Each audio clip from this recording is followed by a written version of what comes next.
Underground dialogue, we gon' tell the truth. We ain't scared like a lot of y'all. Matters who they are. Do we bow? No, not at all. Dropping bombs on this wicked world, so it gotta fall.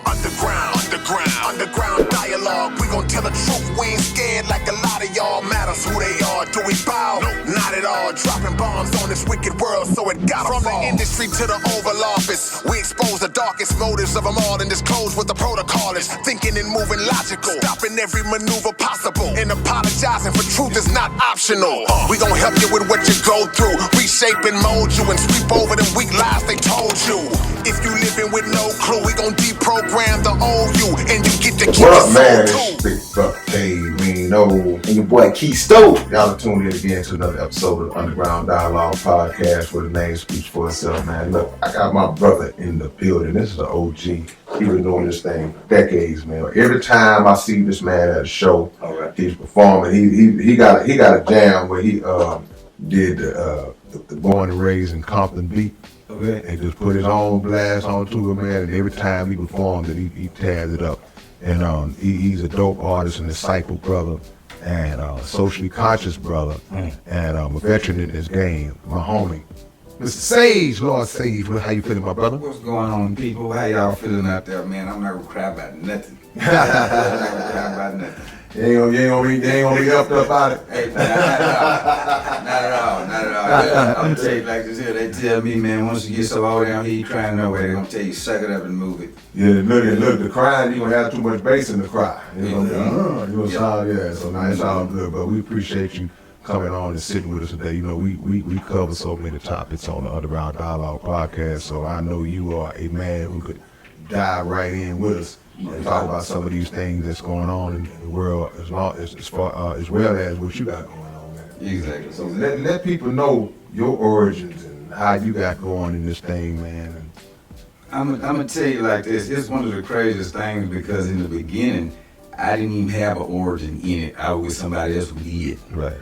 And I would go different places with him, with my boy, Ace the Loud Wire, you know what I'm saying? And they would always ask me, you rap? I'm like, nah, I'm just floating with my folk, man, that's it, I'm no rapping. Then one day, me and Ace, we was just in the room one day, he was messing around, you know, scripting and all this good stuff. I took a pen, jotted, continued to do it, and that's how it started, and it never stopped since then. What year was that? How long was that? Man, that was 97. Nice. Oh yeah. Well, see, that's what I'm saying. You know, you 20 plus years coming up on, closing in on that 30 pieces. Yes, sir. Yes, sir. But you know, I knew some homies like that before. You be around it so long that you just become a product of the environment. And that's basically pretty much what happened because that's what happened to Ace. Yeah. His big cousin and was rapping. Then before you know it, he was in that. Yeah. And I was around the corner. And we've been on each other since elementary, whatever, you know what I'm saying? And then when I started really coming around more and more, it bled into me, you know what I'm saying? And before you know it, it bled into my little brother, so it just became a chain reaction. Yeah. You know what I'm saying? That's how spark. Some of my homies that didn't rap in the beginning, we'll be in there beats playing, and they just kind of be vibing. And I say about that third, fourth time, you'll see them over there kind of. Right. I'm just messing with it. I'm just seeing what I might come up with. Like, you that bug that bitch. How this sound? Right. And then you get that good response. Oh, yeah. It's over. Yeah. It's over. So as far as projects go, because I know you've been recording, doing your thing. How many projects have you put out, or have you just been mixtaping it all? I'm gonna start from the beginning with that too, because even with Ace, you remember Boogaloo? I gotta see it. Yeah. Big old records. He had this song way back in the gap that water. Okay. Water, do your thing. Okay. Got the two, him, Slaughter, and Leatherface, his cousin. Okay. You know what I'm saying? So that was kind of like the first project we ever dabbled in, because once Lou seen what me and Ace was doing, and he saw that we was for real shooting, Lou started taking us to the studio. Okay. So when Lou dropped Water, he did a double single, Water. We was on the flip side. Right. So that was one, way back in high school. Right. When we was going to CLC, we would sell the tapes. CLC. Crazy little children. They called it criminal land. Criminal land. And I I can tell you a story about that too. Yeah, that's for volumes for the kids. Yeah. We don't CLC, you hear me? Yeah. But yeah, man, they used to call us the water boys at CLC, and that's how it started. You know what I'm saying? Right. And we eventually, like I say, when it trickled down, we formed the Underworld Nation. Yeah. Which considered, man, I'm dealing with like 17 of us. Right. Yeah. Okay. It was a bunch of us. You know what I'm saying? Everybody didn't always make all the cuts when we went to the studio. You ever heard of track design? Oh, absolutely. Bernie Soturo. Soturo and Bernie. That's where Man, okay. we started there with Lou. Yeah. Then when we did our own thing, Bernie Soturo, we had a guy, my brother, rest in peace, 10 mil. He was making some tracks. Bernie was making some tracks. See, messing with Bernie, that's what got me into fiddling with the keyboard. And right, all that, right. You know what I'm saying? So we did that, and that was another project that dropped in '98. Underworld Nation, you can YouTube that. A few of them songs, they still on there. Underworld Nation, One Life to Live. And shoot, man, took a little space between that. You know, people grew up, and we was young, we was super young. I'm talking about the group ranged from 15 to like 21, 22. Right. Like I said, we was a bunch of youngsters. Yeah. You know, I didn't go to prom. Right. I went to Broke Bridge with CDs. I ain't go to prom. I told my girlfriend, have fun. Yeah. We going to the Crawfish Festival with these CDs. Right. You know what I'm saying? Right. So, you know, that stuff there, it was just a bunch of stuff. And, man, when we was doing Underworld Nation, we would posse up, man, and it'd be like a team of 2 to each spot. We would all get picked up. 2 get dropped off at Northline. 2 get dropped off at Shoretown. 2 get dropped off at Greens Point. Yeah. We each got 90-some tapes and CDs in the bags. So that's, you know, circulating. Right. And shoot, man, we was just heavy in the streets, man. And at a young age too, because a Yeah. lot of people, you know, that hustle might not have been in them at early, especially as a unit. Mhm. It might have been 1 or 2 that had, and the other ones ain't on it. Right. But to have the insight to say we're gonna split up and assign locations. And did y'all put like a goal, like, hey man, everybody need to come back with Nothing. such and such? With no CDs. That was something close to it. Not a goal, but that was just the aim. Yeah. And a lot of days, that's how it happened. Yeah. Like we came back, nothing but money in our pockets, you know what I'm saying? Right. And we all put it in a pot, and it kept us going back and forth to the studio, you know what I'm saying? Right. Ain't nothing like that hand in hand too. They hand in hand. The people to this day, them people still gonna know that they They'll never got forget. that CD. They'll never forget. Yeah. Cause it's different when you have that hand in hand. I think it is still just a work ethic in it too. Yeah. You know what We I'm were saying? just talking about that. Because one thing about it, when you hustling CDs and street, even from it's something simple as passing out flyers, it trains you in handling rejection too. Yeah. You know, because you won't get it. If you've never been out in the field, like just say you come in under somebody and just say, I'm financing you, I'm taking care of everything.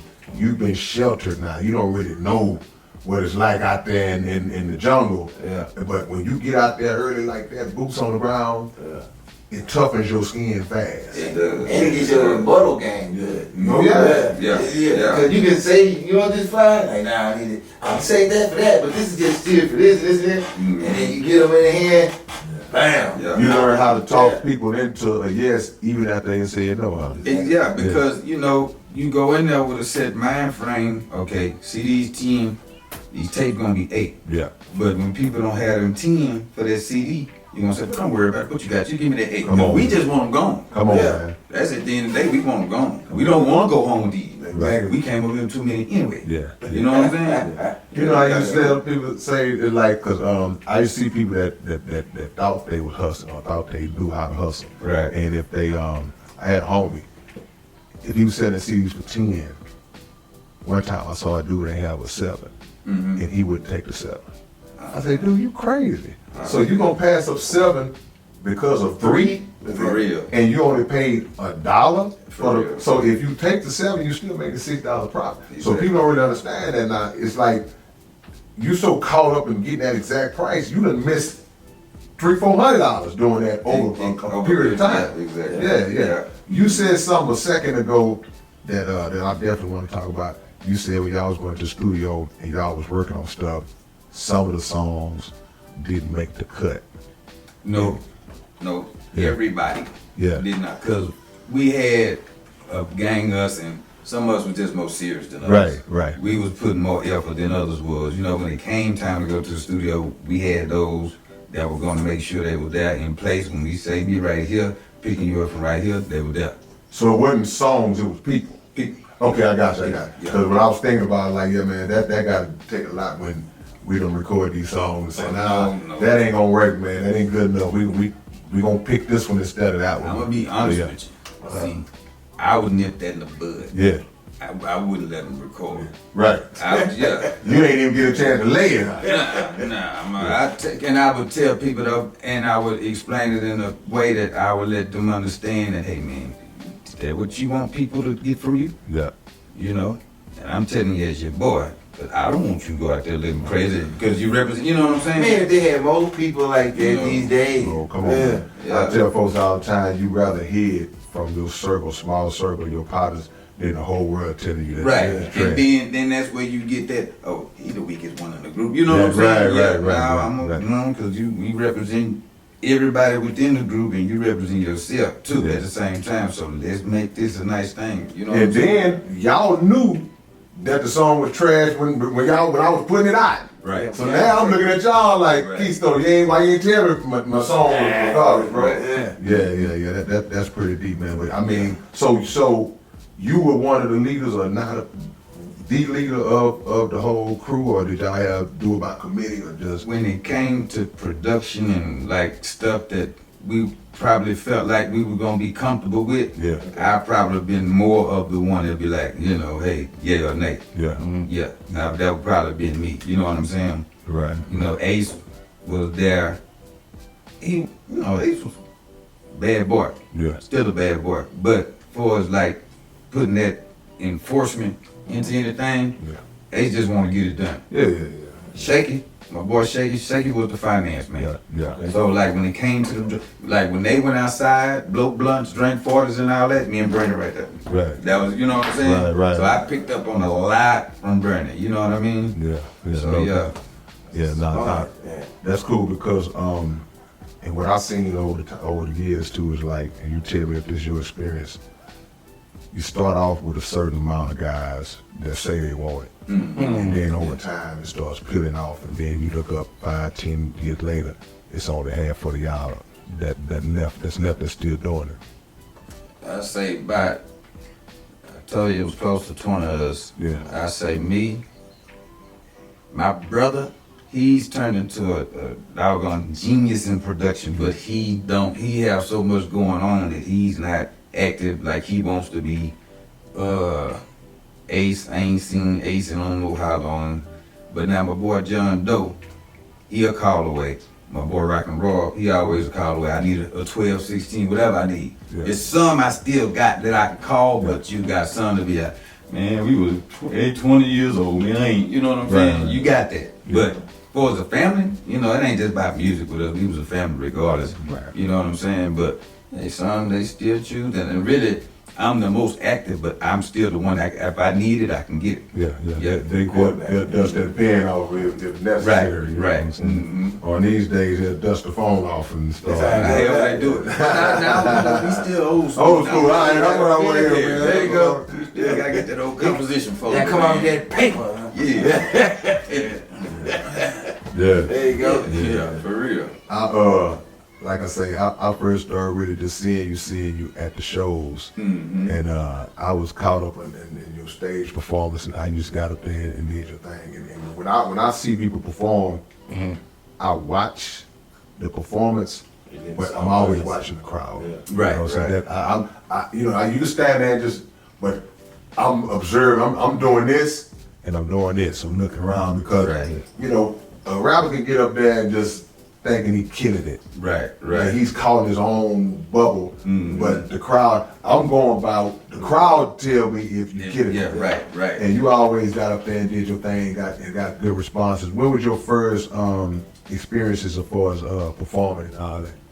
Well, see, that's what me and him was just talking about before you came. Yeah.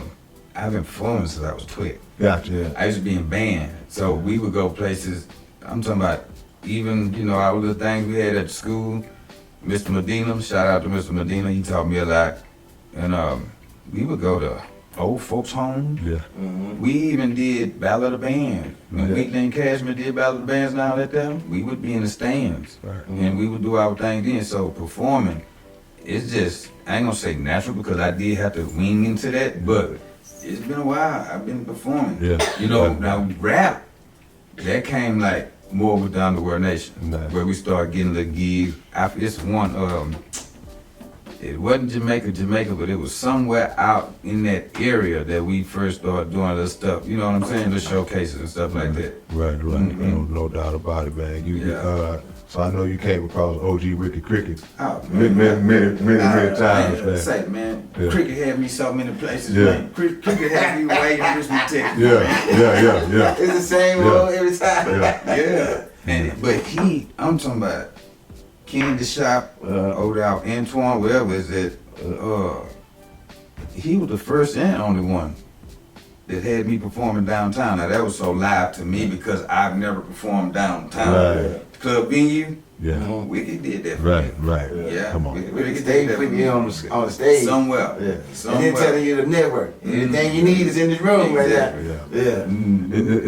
It's amazing how everybody Got the same tell the same Yeah. type of story about And it's one. always a connection. Yeah, and how one individual covered that much ground, man. You know, Mhm. because that's who he was, and that's what he did. Yeah. I see you got your seed with you today, man. Yeah, man. And I'm glad you did that because I don't know what his aspirations in life might be, but I always think it's a good thing for a son to see his father in action. Right, right. You know, and see his father at work like Because, that. you know, it's for me to plant a seed. Yeah. Too.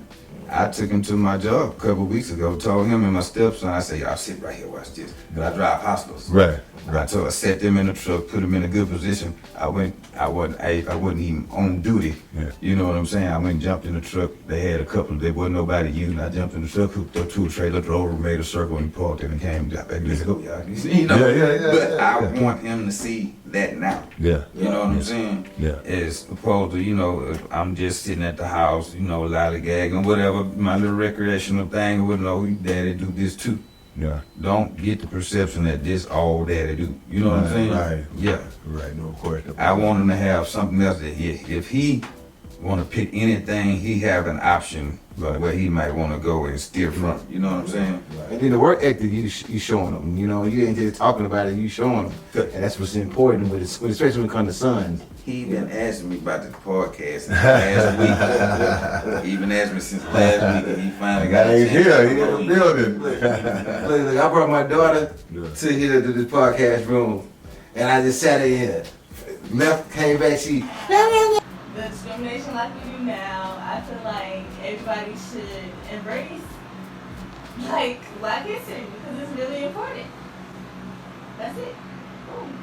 Oh my goodness. Oh my God.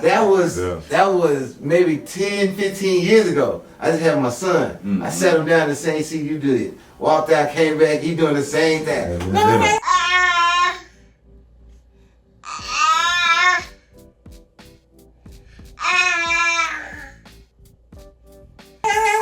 It's in him, man. That's crazy. Man. It's in him. Yeah. Like, how you even know what the microphone is? Where you supposed to? Yeah, they just have it in because it's passed down, man. It is, yeah. It's innate. It's innate. It's natural, man. I would be remiss if I didn't take the time out to give some acknowledgement, man, because we lost a lyrical giant yesterday.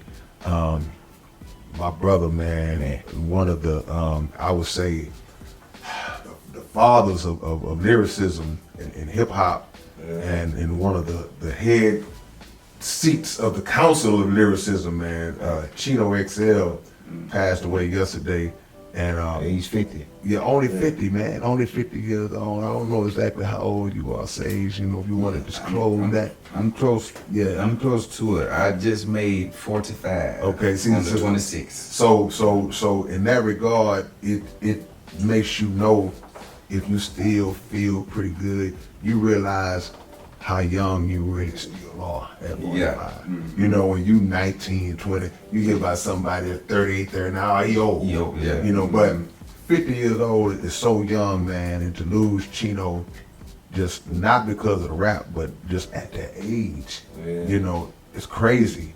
And you know, we don't know the cause, and really, it don't even really matter. It's just the fact that, you know, that brother's gone. Right. And I was blessed to be able to say I worked with him, you know, a couple of times, did some shows and things with him. And anytime you come across an individual with that kind of resume and that kind of notoriety and greatness, and you find out how good of a person that they are at the same time. This dude was so cool, so down to earth, you know, a person whose talent could have easily justified them being arrogant and cocky, but he wasn't. Right. You know, so man, Chino, man, and all up and down every timeline, every site that you see, man, you just see all the love that they gave him. So I definitely would have to pay some homage and acknowledge Brother Chino. People might remember him from, you know, Tupac saying his name back on the record back in the days, but you know, it is way much more than that, much deeper than that with that brother. His lyricism and his punchlines, like, you know, he God MC, God level MC to the highest. So, you know, I don't know if y'all got anything, y'all familiar with Chino, y'all want to add anything to that, but I had to definitely shout out to our brother, man. I've heard a little bit of it. Yeah. I wasn't too familiar with it, but when you posted the picture, I remember him from one of the events that we went to. Right. Yeah. So yeah, man, you know, it was so close. It seemed like he was. Oh, Chino looked like a WWE wrestler, man. He was cut up in chisels, but you know, from everybody, man. I mean, you know, he ran with Immortal Technique. That was his guy. He was always that's who he was touring with. From Immortal Technique to Cannabis to Benny Paz, just featured on the new Rakim album that just dropped. Just dropped. He's on that album.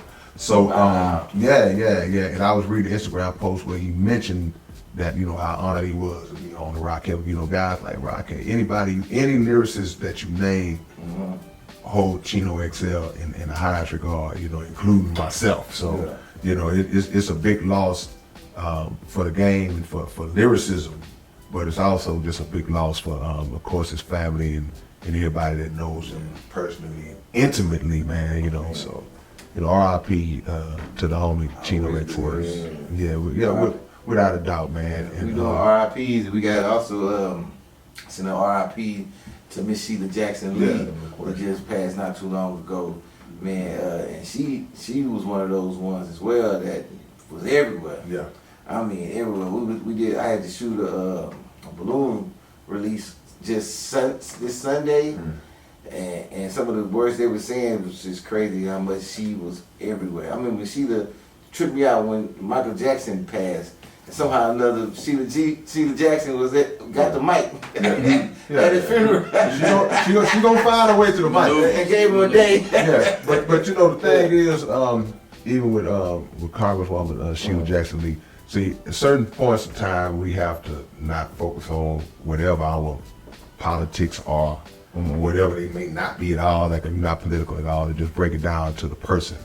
And, you know, what I got from Sheila Jackson Lee, because I've been knowing her for years, not knowing her like we was tight, but just, she actually lived on the same street that I lived on back in the 90s. Okay. And, but she, even though she was in politics heavy, was up and down in Congress and all that, she always had no shame about coming down to the hood. If there was a social issue that was going on, she would stand right with whoever was supposed to be the lowest of the low, rejected, despised. The ones that, when most politicians do make it to office, they forget about them, but they all in your face when they're campaigning. Yeah. So she was never like that. She would always come back and stand. It wasn't a shame, you know. Anybody that know me, y'all know how I feel about Louis Farrakhan and the nation, and a lot of these people will secretly, you know, try to stand and support the minister,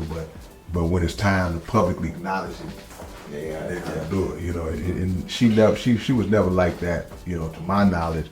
So yeah, definitely gonna be missed. She was just running for mayor last year. Exactly. And even earlier this year, we got footage at the 50th year hip hop thing when y'all got y'all awards. Yeah. Sheila was in there. Yeah, she showed up. I'm blessed to have known hip hop artists from the East to the West Coast.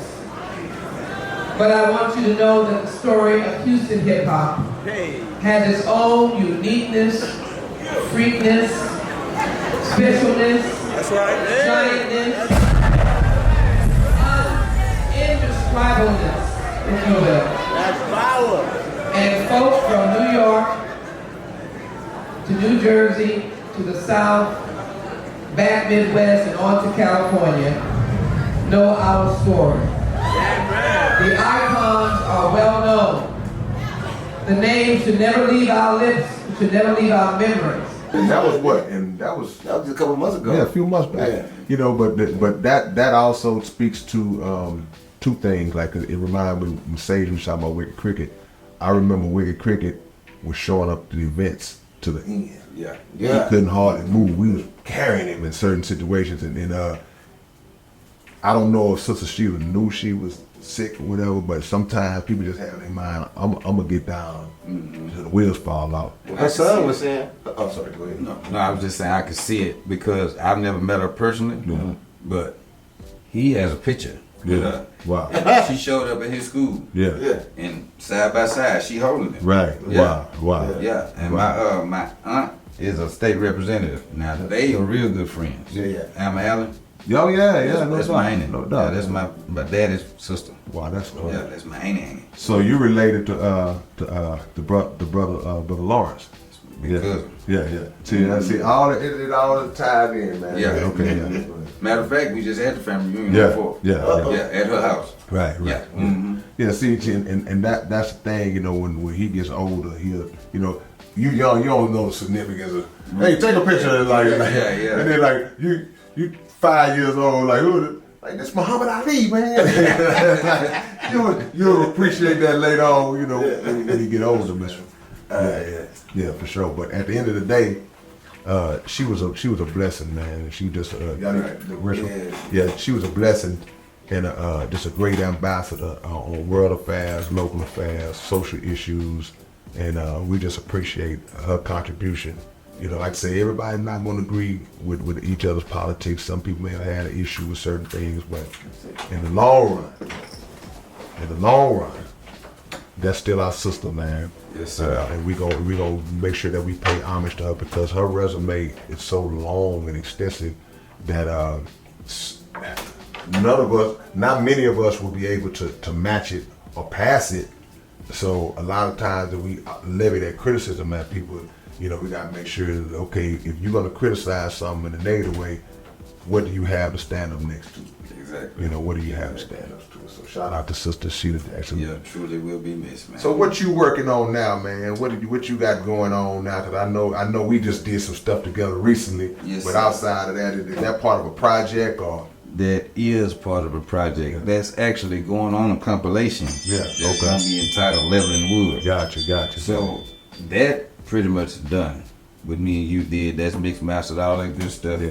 And a few of the singles as well, the mix and master, pretty much ready to go. Really, what I'm doing now, as far as that project is concerned, I've topped all mine off. Yeah. I'm gathering other artists too, though. Right. See what I'm saying? I got my boy Mr. Hyde. I got John Doe. Mr. Hyde's out of Studiowood. John Doe, that's one of my folks, you know, out the Underworld Nation. And I'm going to get a couple of more. You know what I'm saying? I don't want to go too extensive with it, but once I get all their music together and, you know, pan everything down and get everything sealed tight, then, boy, look for it. Yeah. Look for We it. got a target. Like would it be this year or? No, it's going to be sometime, probably, I want to say maybe around April, May. Okay. April, So you playing the long game as far as putting everything together and promoting it and marketing. Exactly. Yeah. Why you think that a lot of artists don't really have the patience to do that no more? Because you remember back in the day, that was kind of the template where you put the project together, then you give yourself time for a nice little rollout promotional. It may be 2 months. Right. You know, why do you think that everything just got to be so fast now? Because the hype of streaming. Yeah. The hype of streaming, because people think just because it's on Spotify, that means you done work. Not really. You know what I'm saying? Right. You know, people not getting their posters, putting them up a lot. You know what I'm saying?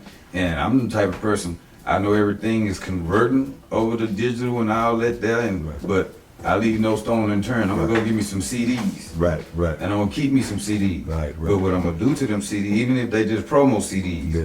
I'm gonna go ahead and tag the rest of my stuff on them CDs. Gotcha. So if you don't got a CD player, you're not the CD type, you like to go and stream your music and all that, he'll take it as a souvenir.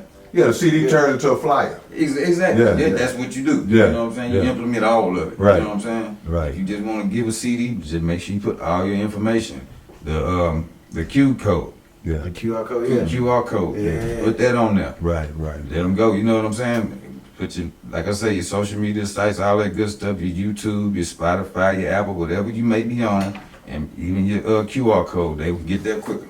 So it sounds like you have kind of already put yourself in the mind frame of figuring out, learning how to transition or either merge the what they call the old way into the new way. And that's something you like planned on, and you kind of just morphed into it as time went on. As time went on, Yeah. because actually the next thing, what my business partner suggested that we do, everybody on the flash drive. Yeah. Start putting them samples on the flash drive. Yeah. You know, and some of them might, if you can get some in a good bulk, Right. you know, for a good low price, something you don't mind giving away, it ain't hurting you too bad, hey, that's Yeah. what they doing, stick it right in their deck in their car. And stamp your information on that. Exactly. With your QR code as well. Yeah, I've seen USBs with the artwork on them. You know what I mean? So We got some with the tape that has to look like a tape on it. yeah. See what I'm saying? So you basically and I know people that sell them. They sell their albums on USB. So Yeah, exactly. you know, it's just about adjusting. Just adjusting, and like I say, for a lot of artists who came from that old era, like what we did, you know, I've seen some people struggle to make the adjustment to try to figure out Right. how to do it. You know, you can't be around here trying to still hold on to cassettes and like you ain't doing it. Like now CDs, of course, I still do CDs as Yeah. well. You know, we always had this conversation, but because there's a lot of people that still rocking with them. But Yeah. you know, for those who ain't, because really it's more who not now. So you don't figure out a way how to adjust, then you get swallowed up. Yeah. Yeah, because you can't really find CD players like that. You gotta have an old school car. You gotta have a car from a certain year. And if you got a tape, the best thing you can do is go find you one of them recorders. Yeah. Where you can dub them tapes. Right. They still make them, because I still got an original Underworld Nation tape. Yeah. But it's the only one I got, so I don't pretty much let it go nowhere. Nah, You know what I'm saying? I got a couple of homeboys with a couple of Nation CDs that we don't let that go nowhere. Right. You know what I'm saying? You keep it, don't you let, that kind of stuff. Because who knows one day what we can do with it. You see what I'm saying? You know, it might come back some kind of Yeah. way. I learned, man, I'll never assume that something is all the way gone. You know, it may be some things that are, but Exactly. I be feeling like, man, I done saw bell bottoms come back, Jerry curls. For real. I saw all kinds of stuff come back that I knew was never gonna return. So even when they tried to kind of weed vinyl out, and then vinyl was like, y'all got me messed up. You know what I'm saying? I'm gonna tell you like this here, see that it's a slick one right here. You gotta pay attention. These pants that these youngsters wearing, Yeah. they did that back in the 80s with biking shorts and all that stuff. Man, look. Nobody paid attention to that though? Man, let me tell you Yeah, something. it never flipped. NWA I pins. didn't, but let me tell you this. I thank God. Yeah, they got You it would back. never find no foot. It's pictures of me with a Jerry curl just floating out there somewhere. Gold chains. Or in my mama's house. Yeah. Yep, chains and all that. Yeah. But you would never find no footage or pictures of me with no biking tights on. You know, I don't knock you if you did. But your big brother, I seen that then. I was like, With that stripe on the I side. was like, nah, man. Luckily, I was a skinny dude. I would a lot of them more cop strong dudes. They wanted. That wasn't work no way. So Murder had some on. Yeah, murder. No. You know what? I ain't gonna do murder like that. But I wanted to get him, man. Now I am gonna do him like that. He used to have these watch the Redskin football pads. He cut them off and turned them into hooping shorts, you know, back in the day. But nah, man, but like you said, it's just a lot of stuff that comes and goes and comes again, man. You know, even with the music. Yeah. Because that's why I want to ask you, like, sampling was real heavy back in the late 80s, 90s. Then it kind of went away for a while. Now you start to see Yeah. that whole thing rolling back. What do you see when you your assessment of music today, and how do you look at it and try to adjust how you move based on how the game is moving, or do you think of it like, I'm doing me, y'all gonna have to jump on my train? What I do is, I do assess them because I want to see what I need to do, not to really just keep up with them, but to just really create mine. Right. Because I'm also seeing at the same time, they sampling old music like again now. I'm talking about whole beats like Megan did the B-I-T-C-H. We all know who that was. Yeah. Pac all day. Right. And there was a couple of more that made sample some old music. And Yeah, the young lady, the girls is players too. Yeah, She went yeah. back to the Yeah. message and straight up. Yeah, shoot, even one of your hottest songs now, the Future and Kendrick. Yeah. Yeah. I haven't heard that, but okay. I forget who did that originally, but man, that came way back from the 80s. Yeah. I'm really like that. Look up, I'm really like that. Okay. I'm like that. That's the name of that song. What's the name? Future and Kendrick Lamar. So on your production, do you look at it like I got a set style that I want, or are you open to like if I hear a sample I like, I'm gonna mess with it, or it got to be all original?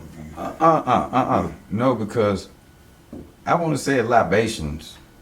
When you hosted that show, Yeah. I did that Leather and Wood. Right. That's the self-entitled, what's the name? Singer. That's one of the singers. Right. But it has that See, that's a sample that my Got it. boy used. You see what I'm saying? Yeah. So if I hear it and I know it, if I see it fit, Yeah. I don't have no objection. Yeah. No objection whatsoever because they make things come to life for real. Bang sometimes. Yeah, that sample is a sneak. It's like a cheat code because it automatically jumps into somebody. Man, I remember when I heard that original. Exactly. And let me see what he gonna do with it. Like the mixtape game was Yeah. back in the days. Like people would go, I'm gonna rap on these popular songs. Yeah. The beat gonna already be familiar, but I'm gonna do me. And see, and that's what I'm saying. Like, if you hear how he did on that Born and Raised, that Quick, the DJ Quick, oh man, he killed it, bro. You know what?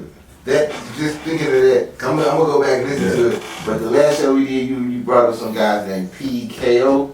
Well, I'll mention it at the college.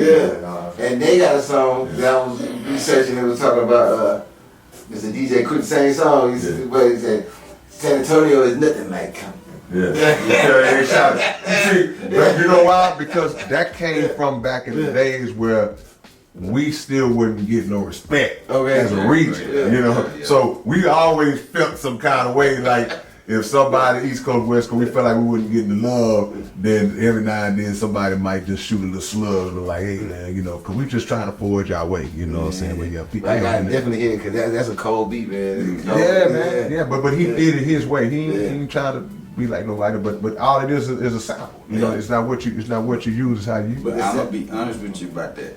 Not to cut you out. We started and it wasn't working. Yeah. So my boy Frank Nitty, he had to reconstruct that whole thing sound by sound. Right. Because you know when you use a sample, something not gonna always be on Yeah, beat. no You doubt. know what I'm saying? No doubt. And he just wound up having to just reconstruct that whole thing. Man. And the way it came out, when he sent it to me, because I had already told him what I wanted.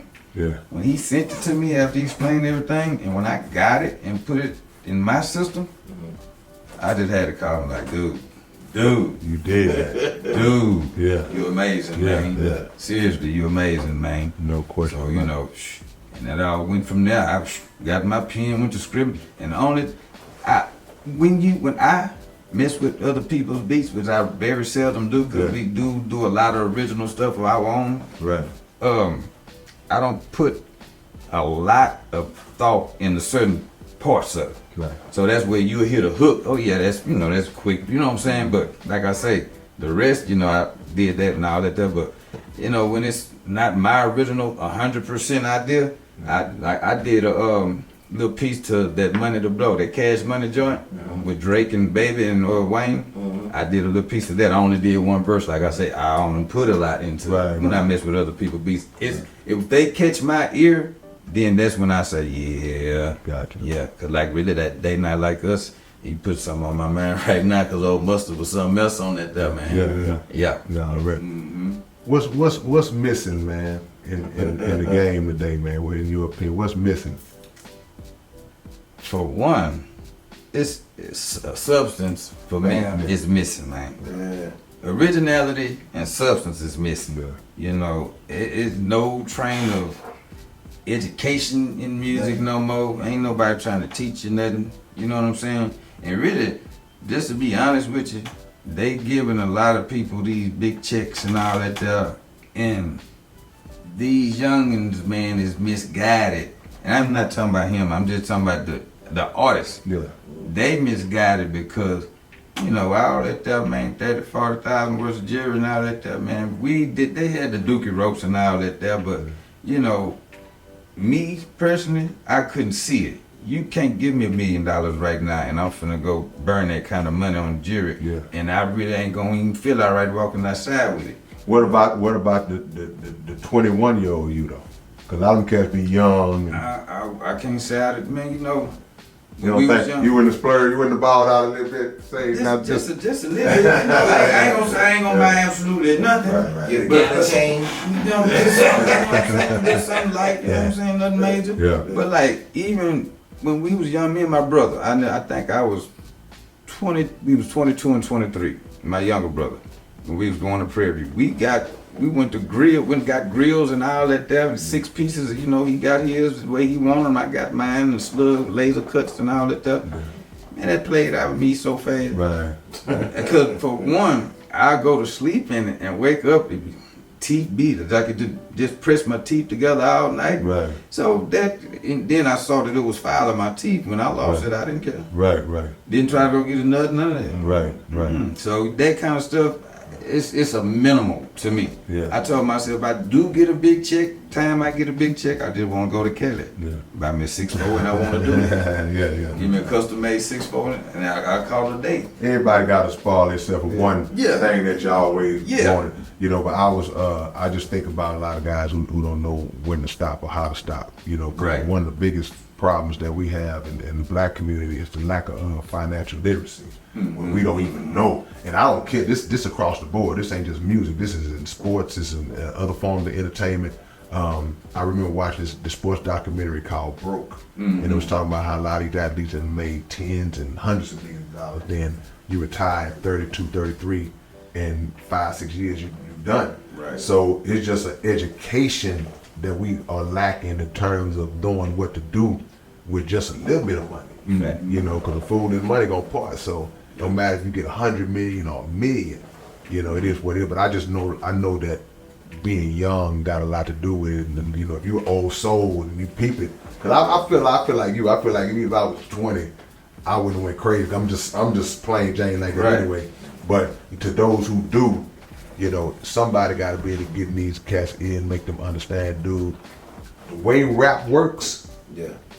You the hottest thing smoking right now. Right. In 3 years, it's possible, won't nobody even talking about you unless you just one of the ones that got the longevity like that. So you better be wise with that first run of money, because you don't know how long it's going. Or even if you had that just that big of a hit. Yeah. You know what I'm saying? You can gain some and keep some relevance a few years down the line. You know what I'm saying? But if it's not that, if you just hitting, you gone and you laid back, that's it. Yeah. Then you got to be smart about that. Yeah. Seriously. Because you know, especially you got a lot of artists. They do that. They get that big break, but they can't come up with another hit. Yeah, man. You don't hear from them no more. Yeah. You know what I'm saying? Yeah, and that money play out fast. And Yeah. Or when you on them labels are pimping and recouping everything that they spent on you, and then the money you think you're supposed to get, that's not what it is when you get your check. So it's a learn. It need to be, like I say, it needs to be a class. It needs to be a curriculum that educates our young brothers and sisters on coming in, because man, it's a hell of a thing to be 17, 18, 20 years old and they throw all that money in, they whip all that money on you like that, and you ain't never seen nowhere close to that kind of bread. I don't care if you was hustling, whatever, you know, here's 1.5 million or something. You ain't saw that kind of bread. Right. And to you haven't seen that kind of bread to know that it really ain't a lot of money. Exactly. You know. That's the And crazy. you go, before you know it unconsciously, you slipping through thousand after thousand after thousand, which turning to 10 to 20 and 30. You know what I'm saying? And before you know it, if you had a million, now you down to 700,000, and you steady going though. You know what I mean? And throughout none of that, you ain't worrying about land or house. Man, none come of on, that, you know man. what I'm saying? Come on, You man. just blowing, and it's still also at the same time a part of the lifestyle. You that young, you want to party. Right. You want to cater to folks. You want to everything just a blast and a good time and no importance nowhere. You know what I'm saying? And that's when you young buck yourself. Because you think you got $1 million, but as soon as you get that $1 million, you only got really 500, 600,000 of that $1 million. Because Uncle Sam took his, got to get his first. So if you thinking you got $1 million, you already done screwed yourself. Right. Because that ain't what you got. And then after that, then you got to make sure you good with everything else after that. Out of that 600. Yeah, you miscalculated off top. Well, what you said about land, though, is I think that ought to be one of the main subjects in the class. You know, The importance of it. Yeah, you're right. Because a lot of the things that we have been just kind of conditioned to go and purchase that we think gives us value, those are the main things that they depreciate the second you get them. Yeah. You know, but land is something that's sustainable for you and your generations. Exactly. You know, if you can pull that out, but land is boring. Oh, that's boring, man. I can't wear no land. Yeah. I can't put this land around my neck, man. What you talking about? But see, that's like you say, you know, being conscious about it. They don't know Yeah. that land. You put your big old swimming pool Come on on, the land man. back Come there on, man. behind that house. Yeah. And you had them parties for free. Yeah, come on. You can actually start charging people to come to your parties Come on, with that big yeah. old pool off that land. Yeah. Put a cow in there, you know. You put a cow in there and start paying a whole lot less For real. taxes. Yeah. Or several, yeah, I got it. So how'd you fare through the storm, man? You know, I know that set a lot of people back. It was like, it was up and down. Yeah. It was up and down because, you know, I got lucky through the actual storm. But, you know, we had that little episode a week or two before the actual storm hit, when a few people lost power and all that. See, I lost power the first time for 3 days when Barrel came. I didn't lose power, but I had house full of people. Yeah. So that's why I say it was up and down. So your power never went out at all through the whole storm? Not through Man, that's a blessing. That's a blessing. But you know why though? Yeah. See, this is what I believe, and this is why I believe the whole city had the outage that they had. Okay. A bunch of old equipment out there. Yeah. Because that first time, that's what happened to me. I sat in my room, I heard the transformer blow. Yeah. So Okay, gotcha. yeah. Gotcha. So just think if it was like that throughout the whole city, because like I say, I was out for 3 days. Yeah. You had people out for the whole week. Just imagine how many of them blew Yeah. around the city. Yeah. And do you buy into? Some would say conspiracy. Some would say conspiracy theory. Do you buy into the possibility that they was doing intentional rolling blackouts? Well, it's because mine went out after the worst of it had passed. I'm like, okay, they ain't really. And all of a sudden, boom. So a lot of people have said that they were intentionally shutting out certain areas for whatever, to conserve it, whatever excuse they gave. And do you see that as part of the possibility? Because if a transformer blow, then that's obvious. Yeah. Okay, we do boom. Okay, so but if it's just out of left field and these people's stuff go out and then all of a sudden some people are down for 3, 4, 5 days, 2 weeks and all, that's insane to me, man. I must say, honestly, I can't see that because it was 100% at one point. Yeah. It wasn't this section went too much, you know what I'm saying? Pretty much everything went right around, if not at the same time, but close to the same time. And then you got to understand how the wind shifting is going through and making its way through section. You know what I'm saying? It might knock this part down, but it might not knock that part down for another hour or two. Yeah. You know what I'm saying? And then you know how things is connected. You know what I'm saying? One pole knock out a whole block. You know what But let I'm me saying? ask you this. So if yours didn't go out at all, were there other people in your area that didn't go out at all? Or just like you and maybe my neighbors this way, that way, or? I tell you like this, mine didn't go out in my complex, but the stores around, Yeah. they lost power. Yeah. You know what I'm saying? Yeah. So it's hard to say. Right, right. It was like, okay, just I'm in on the east side, on Market Street. Some of the stores up there were out. But if you look across the tracks, Yeah. some of the homes had lights. Right, right. You know what I'm saying? And they sometimes they'll talk, they attribute that to the grids and all that, or you know, the particular grid, because somebody told me they was out but the house directly across the street from there, on that side, directly across, there was his own. Right. So, he said, I ask these questions, I just don't trust him. I don't trust nothing. Right. You know what's weird to me? Yeah. In my subdivision, we went through the rain and everything, very low flooding. Yeah. But then after the rain and after it stopped, water started flooding like crazy. Yeah. And I was like, how is that even possible? Yeah. Possibly back up through the Yeah, drainage. and then push more later. Right, and certain stuff ain't receding in certain places. Yeah. Had to come somewhere. Yeah. But man, I'm just, we're just glad everybody that we're going through that. Yeah. That we back to some semblance of normalcy, but we still in H-Town, and we still got to keep our eyes on the waters at this time of the year. Cause I know my power came. We know where we live. I know our power came on just in time to see Trump get shot. That's a whole nother conversation, man. What you think about that? I can't speak on that. I can't speak on that. When sometimes when things like that happen, that the complete details are not known. Mr. Farrakhan would be like, don't talk on it. Because what we'll do, we'll get to talking about stuff that we'll get to speculating and speak leaning from our own misunderstanding, our own version of what we think it is. So I don't know. I'll let time play out, and y'all can talk about it. But I'm staying out of that one for now. Yeah. On that one, I just want to say, a dollar bill turned anywhere in Hollywood. Yeah. That's all I'm gonna say about it. Cause that was crazy. I ain't never seen nobody get shot and shot at and jump right back up. Yeah. That was crazy. And then they just showing the ear now, and there ain't a speck of nothing on it. But we gonna try to get it. How you gonna get me? I ain't got nothing to say. Time to Time will tell everything. Yeah, without a doubt, There man. you go. So as far as new albums, bro, like say, cause you looking at April, you say you're looking at the middle of next year, something like that. What are we looking at? We looking at you say EP or complete project? What we looking at? See, I'm gonna be honest with you. See, I ain't said this one yet, cause it's gonna be a complete project. Yeah. But I got one in the banger back there that I'm sitting on that been complete even before I started on this one. I got one called Life in the Fast Lane. Actually, that's where that song is going. That's going to be the single for that Born and Raised in Houston. Yeah. That's the actual single for Life in the Fast Lane. Right. Oh yeah. Yeah. That's why I don't mind if I do a show, I throw it out there. Yeah. Because I'm doing two at once. You know what I'm saying? I'm doing leather and wood, getting a little bit of that out there in the ears of the people and all that good stuff, but I still got to, get ready for that one too. And you on streaming platforms and everything? Mm-hmm. Okay. I got a couple of videos. I got like 5 videos on YouTube. Okay. Mm-hmm. Yeah. So let me ask you this. So from then, you was talking about way back in the late 90s to now.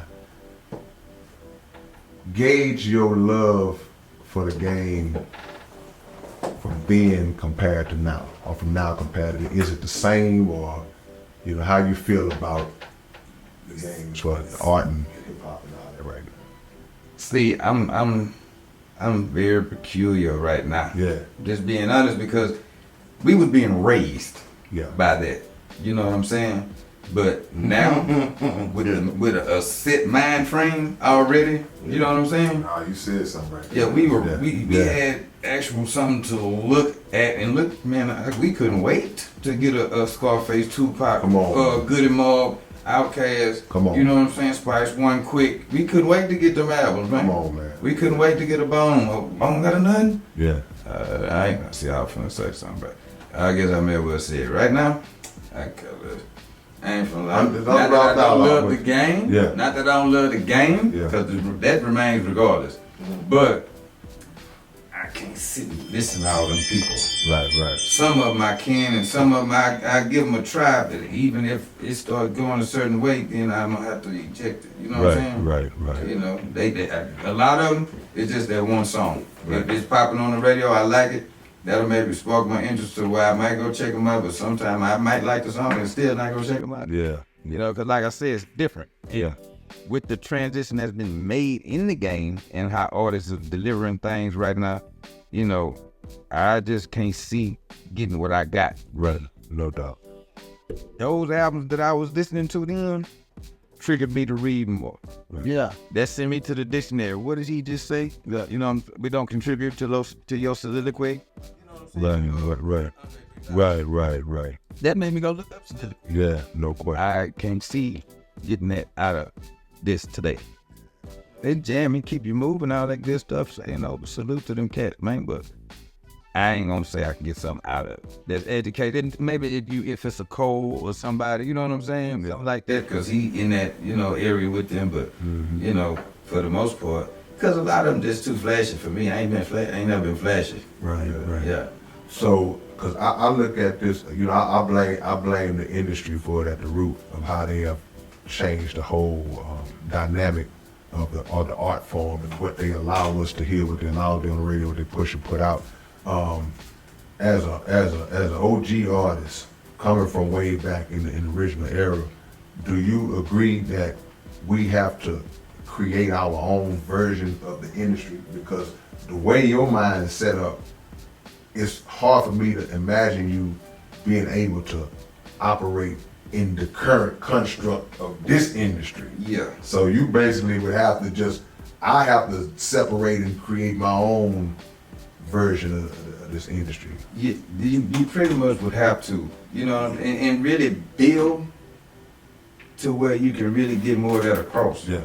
You know what I'm saying? Yeah. Because like I say, if that after about it what you spoke Right. about, you know how much it took.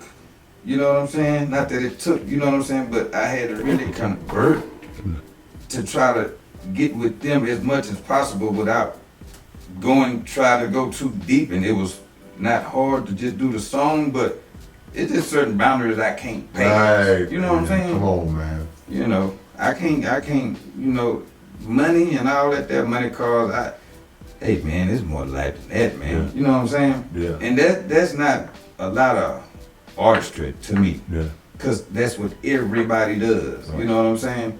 Now if you can look at that tree and you can say that tree got so many lines, and if you just dig a little deeper, then maybe you find a spine. Come you know on. what I'm saying? Yeah, man. If Come you on. can do that, Come on, man. you know, then that's artistry Yeah. when it comes to stuff like that. But you know, anybody can shoot. Yeah. Did you see the news such and such and such? I'm gonna tell y'all something, man. This is a real deep theory of mine, especially when we talk about money and all that stuff. Yeah. Look at what's being done in the world. That's why I look and I see. That's why they call us God's children. They put all this stuff out there.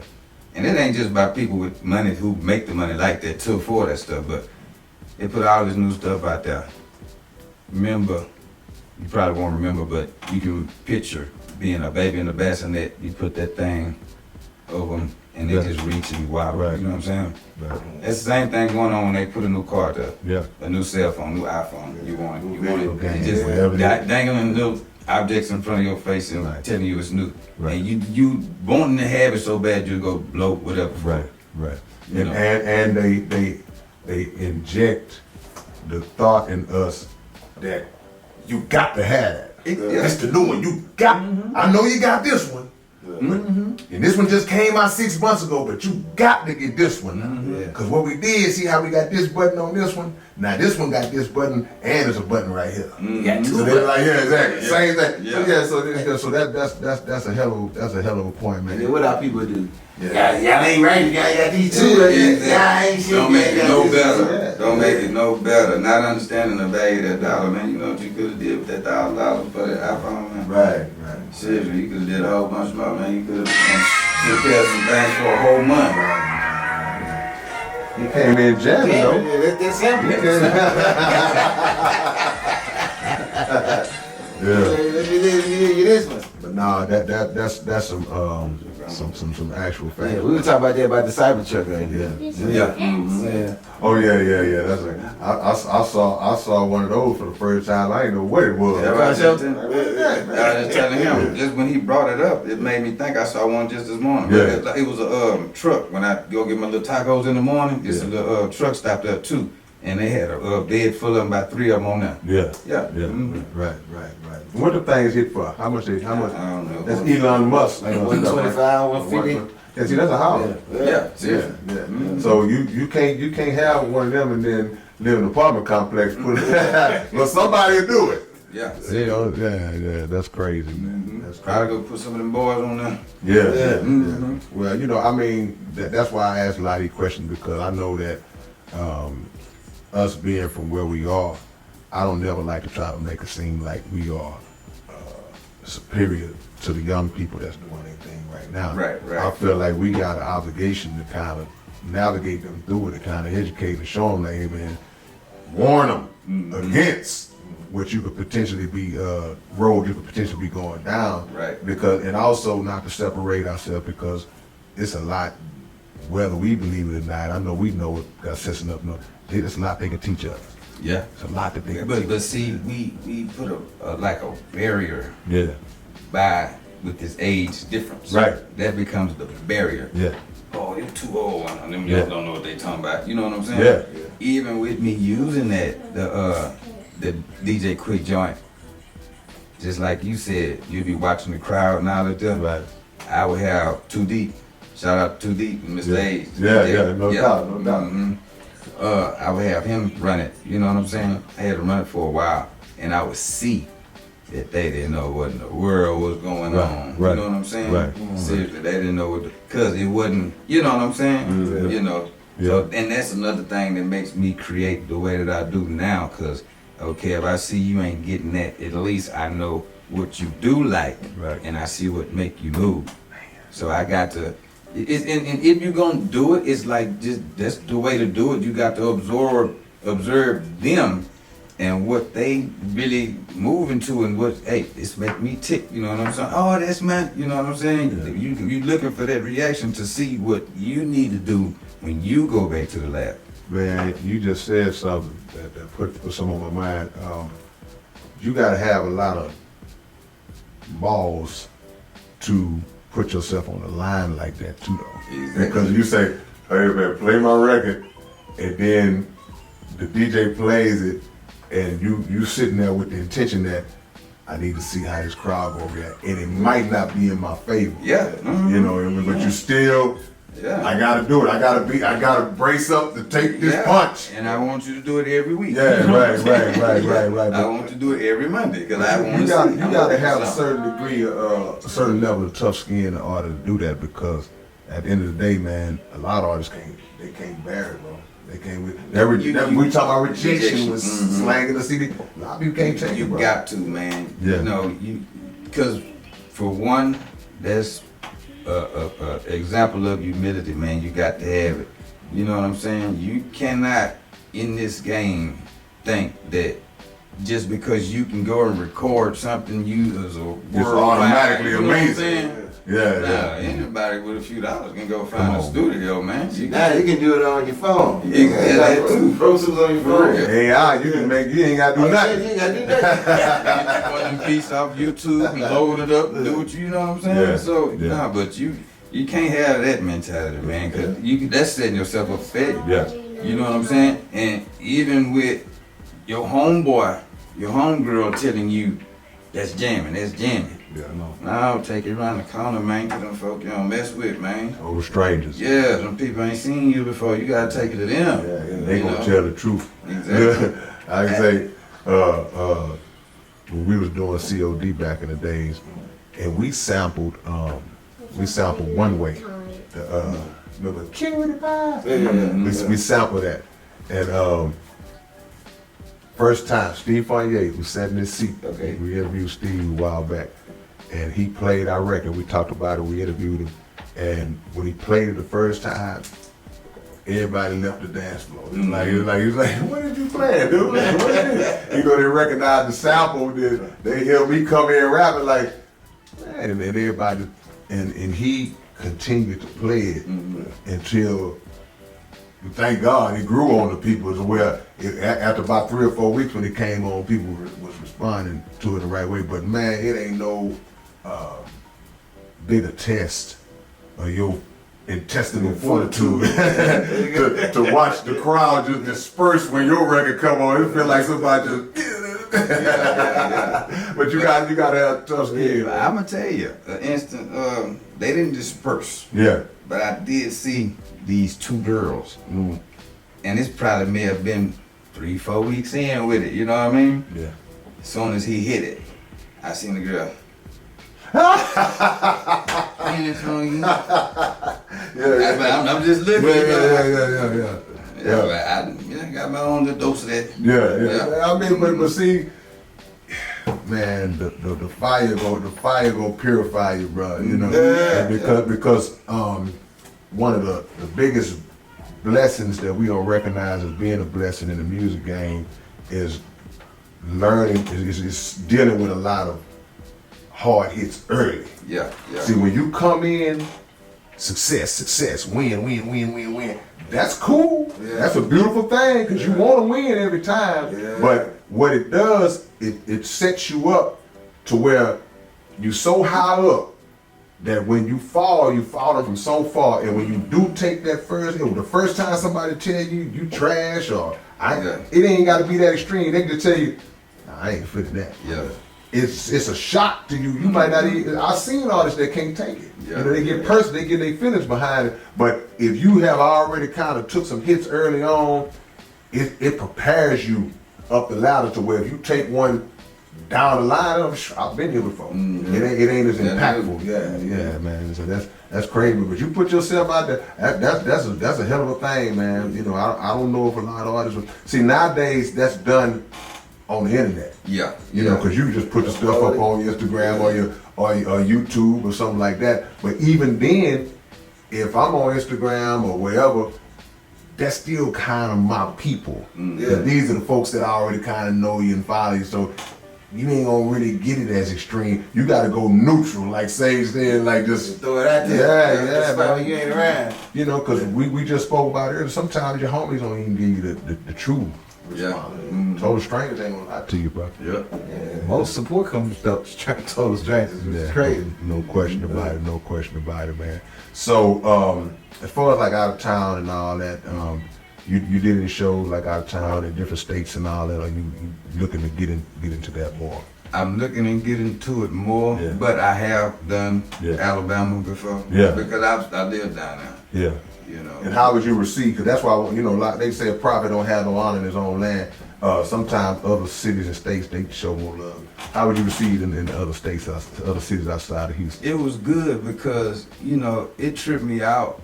One day, I walked in the club actually. Yeah. And the dude, the DJ Big Dream, he seen me hit the door. And I just I heard my song. He hit it for me. Yeah. I turned around and shoot, man, I looked up. I sat back. You know my juice up. Back. And then shoot, all of a sudden, I seen 2-3 girls run to the stage, went to his booth. You know what I'm saying? I said, okay, you know. Right. And it was another instance down there. I'm sitting in my van, probably just chilling for the evening. You know what I'm saying?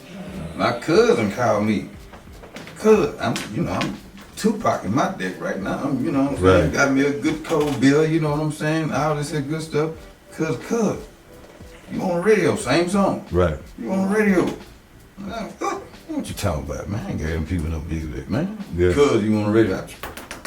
Caught the last verse. Yeah. Last verse. So, you know, the response and, you know, the reception of it, if I can keep that going, especially with the new projects and all that, this might be all right, man. Yeah. Seriously, it might be all right. Yeah, that's a great feeling, man. That's a great feeling. I got one more. Yeah, go ahead. And because this is the one that really, really tripped me out. When we was going to Prairie View, now I did talk to the coordinator. His name was Wayne Turner at the time. I went and got with him, gave him Underworld Nation CD. I don't know what he gonna do with it though. You know, I know he was a cool cat, you know what I'm saying? But I don't know what his intentions is at the time. Me and my roommate Remo, shout out to Remo. I'm gonna have to tell Remo about this section here so he can go check it out. No doubt. That was my riding buddy, man. But shoot, man, tripped me out. Me and Remo, we used to do everything together. We ride back and forth to Houston, from Prairie View to Houston, all that kind of stuff. So, you know, when we was roommates, we going to get our little blast for the night, get us some liquor, you know what I'm saying? And we go in the liquor store, I hear my song. Now I'm talking about it. Now that was my first time ever hearing myself on the radio at all. Yeah. You know, came on out of left field. Oh, Yeah. I just came on. No, Yeah. I walk in the door, it's going. Oh, I got you. Oh, okay. Yeah, it's running. I'm like, Yeah. ain't no, that's me, boy. Yeah. So that blew my mind right there Yeah. because, like I said, that was the first time, and that was way back in 2003. Right. Prairie radio station had me going, man. So yeah, that was super cool. No, it's a beautiful thing when you feel validated. You feel like all your work, because it ain't an artist that can't tell a lie to ever say that they didn't at some point have doubt. Oh, yeah. Like, can I really do this, or is this really gonna work? But sometimes I believe if it's meant, God kind of throw this stuff in front of you to just show you, look, yeah, man, keep going. Yeah, and you throw you a nugget, right. give you this shot of motivation and drive to keep going. Right, exactly. Simple, man. But this is what it is. You got anything, Keystone? My last question was gonna be, what made you never stop? Because you've been pumping since high school. What made you never stop? That's the way this is. Continuing to create. It's in you. Continuing to create, because when I start creating, I'm going all the way with it. Yeah. Right. So once I start, I want a few projects on, a few joints on this boy and all this here. Now I want to see CDs. Now I want to see posters. So, and I'm pretty sure as an artist, you wake up thinking about this stuff. Right. Yeah. Real talk. Yeah. You wake 3, 4, you up 3, 4 in the morning, man. Stuff that we probably don't let It you sleep. wakes you up sometimes. Yeah, it don't let you sleep. Yeah. So it just, okay, you ain't bother me, I'm bother you, but let's do it. You know what I'm saying? So I just keep going.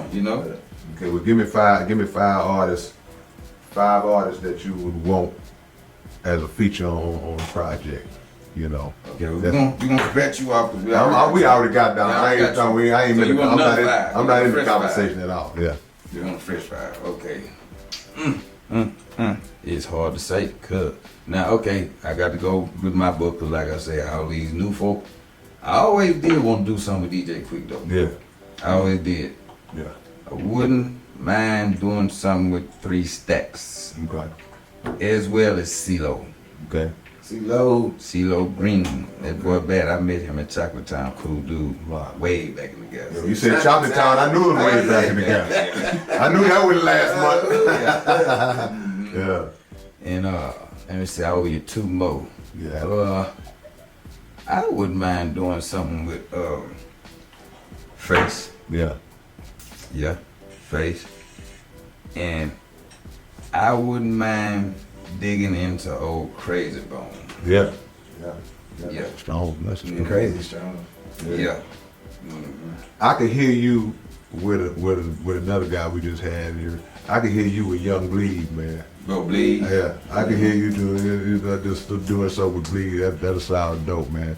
Yeah. Y'all got that old soul, that big homie Right, type right. of wisdom, like that, man. Just straight up, man. Just straight up. If you had to describe yourself, what type of rapper you was, or somebody who didn't know nothing about you, about rap, what would you say to them?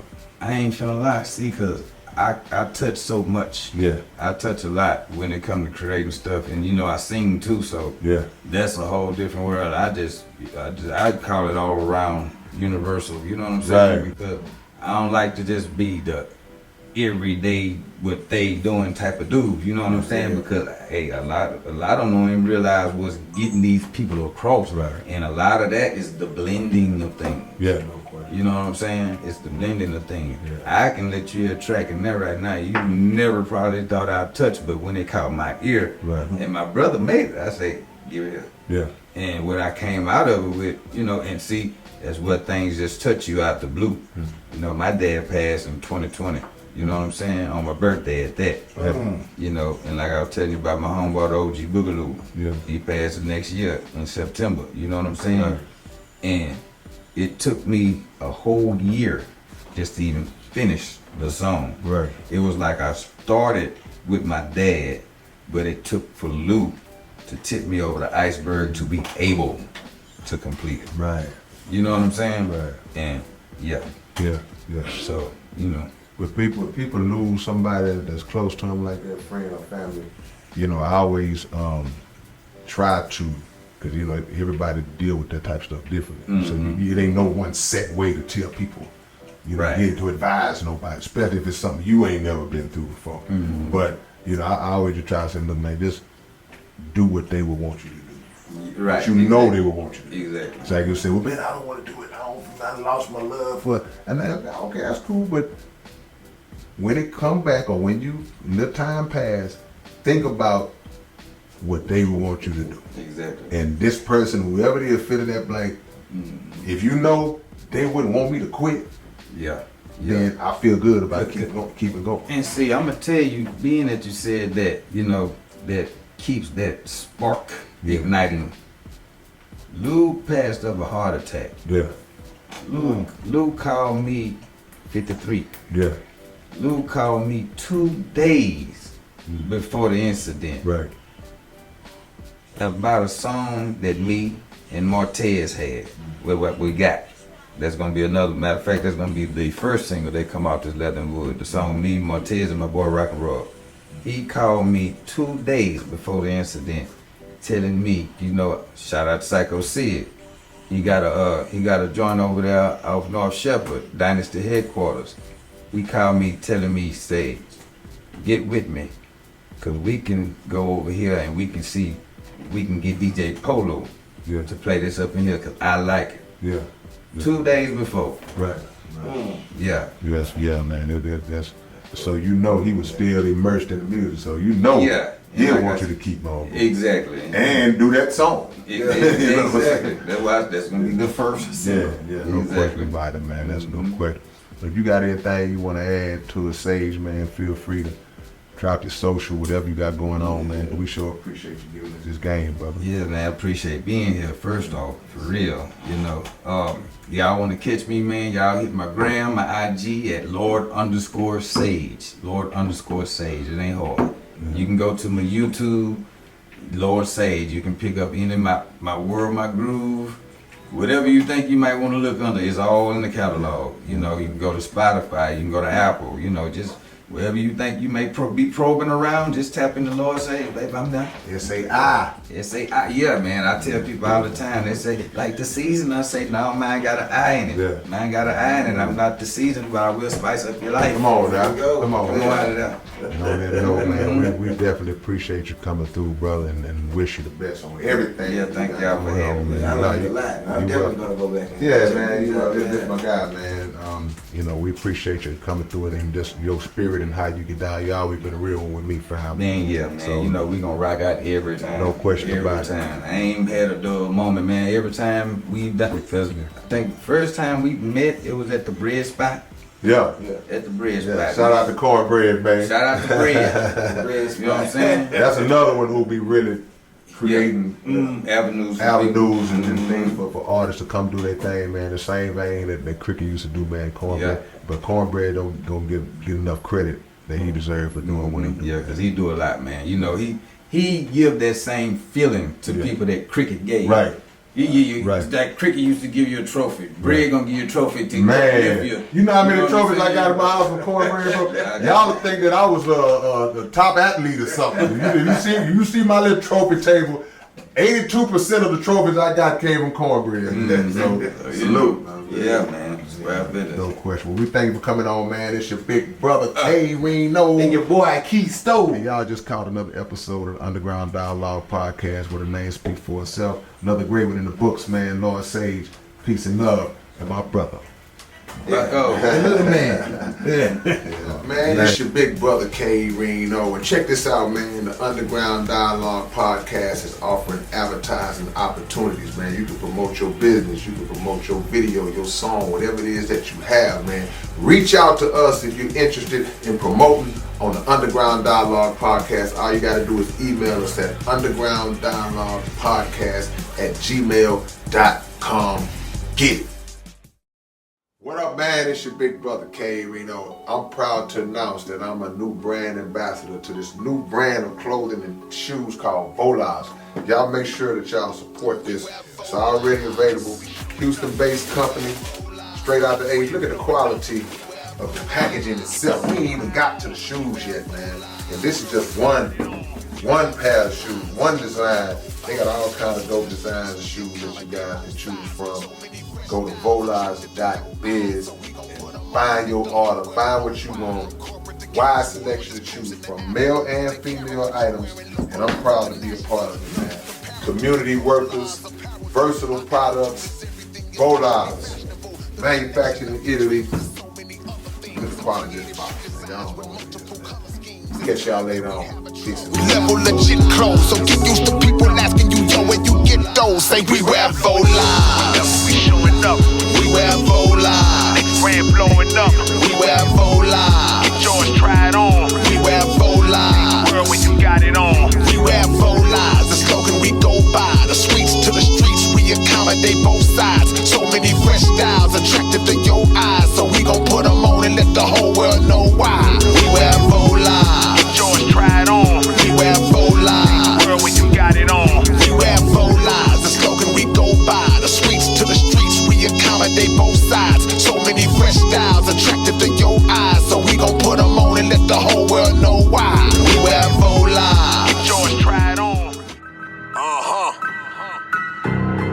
I wonder if they ready. They ain't ready to have this conversation. Or these kind of conversations. But guess what? We gon' have them anyway. Underground dialogue. We gon' tell the truth. We ain't scared like a lot of y'all. Matters who they are. Do we bow? No, not at all. Dropping bombs on this wicked world, so it gotta fall. Underground dialogue. We gon' tell the truth. We ain't scared like a lot of y'all. Matters who they are. Do we bow? No, not at all. Dropping bombs on this wicked world, so it gotta fall. From the industry to the Oval Office, we expose the darkest motives of them all and disclose what the protocol is. Thinking and moving logical, stopping every maneuver possible, and apologizing for truth is not optional. We gon' help you with what you go through, reshape and mold you, and sweep over them weak lies they told you. If you living with no clue, we gon' deprogram the old you, and you get to keep your soul too.